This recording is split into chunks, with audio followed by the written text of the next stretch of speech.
मी असा काही गेम करतो ना की शिकार खुद अपने शिकारी के पास चल के पण सॉरी टू से तुझ्या बाबतीत असं काहीही घडत नाही कधीच.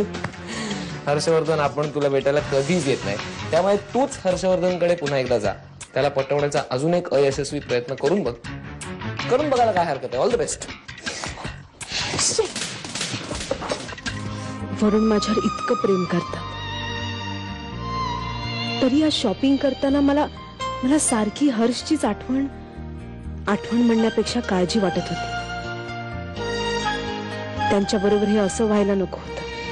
जाऊ दे, आता या सगळ्या गोष्टींचा विचार न केलेलाच बरा. राजाराम पांढरे साहेबांचा बॉस म्हणजे शार्दूल त्यांनी आम्हाला सांगितलंय की चंद्रपूर सोडून जायची काही एक गरज नाहीये. ते पूर्णपणे आमच्या बाजूने उभं राहायला तयार. सो काय त्याचं नाव, राजाराम पांढरे, त्याला जाऊन सांगायचं की मी आणि प्रियांका राव चंद्रपूर सोडून कुठेही जाणार नाही. तुम्हाला जे काही करायचं ना घ्या करू. ठीक आहे, तुमचा निरोप मी पांढरे साहेबांना देतो. पुढे जे होईल ना ते बघून घ्या. अरे कोण होता तो? काही पत्ता लागला का त्याचा? भाऊचा माणूस होता. भाऊचा? भाऊ जंगाडे. अरे पण भाऊ तर तुरुंगात आहे ना? हो, तो तुरुंगात आहे, पण तुरुंगात राहूनच त्यांनी सगळं ऑपरेट केलंय. आपल्याला त्रास देण्यासाठी एका गुंडाकडून हे त्यांनी करवून घेतलं. पण मग फायदा काय अशा लोकांना तुरुंगात ठेवण्याचा? तिथे राहून जर आज रोजपणे हे धंदे करणार असतील ना तर मारून टाका अशा लोकांना. सर तू म्हणतेस ते बरोबर आहे, त्याशिवाय हे लोक सुधारणार नाहीत. पण आपले हात कायद्याने बांधलेले असतात ना. जे काय करायचं ते आपल्याला कायद्याच्या चौकटीत राहूनच करावं लागेल. खरंय बाबा, मलाही तसंच वाटतंय.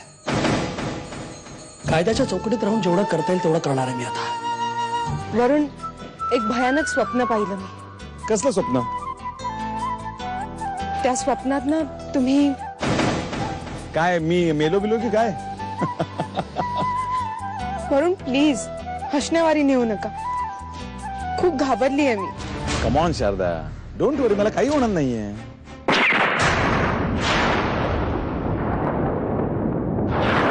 अगं पण तुम्ही दोघं मला का नाही समजून घेत आहात? काय समजून घेतलं तुला? तू त्या प्रियांकाला अजून समजू शकलेलं नाहीयेस, अजून विश्वास ठेवतोस तिच्यावरती. हे बघ, तिला सांग 2 दिवसाच्या आत चंद्रपुराच्या बाहेर पडायचं, नाहीतर तुला आयुष्यभर तुरुंगात पाठवून मी. काका सावरे, तुला जायचं असेल तर तू जाऊन ये. कुठे? जावई बापूंना भेटायला. त्यांची तब्येत बरी नाहीये ना. तुमच्या संस्कारावरून माझा विश्वास उडाला म्हणून मी ते घर सोडून आलेली नाहीये.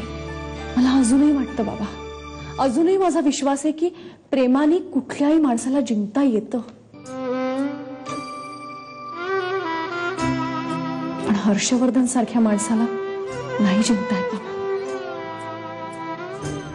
काम झालं? हो झालं साहेब. फायनली मी त्या साल्याला टपकावला. आता हे शहर सोडून निघून जा. ओके साहेब, काही काळजी करू नका. मी इथून डायरेक्ट दुबईलाच जाणार आहे. ठीक आहे साहेब, ठेवतो.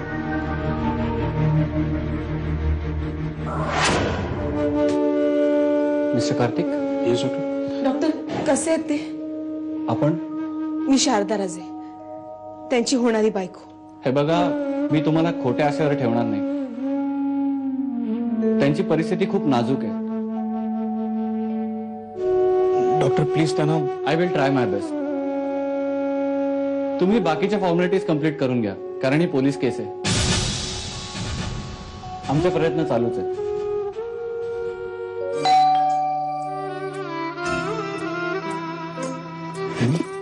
मी बघते.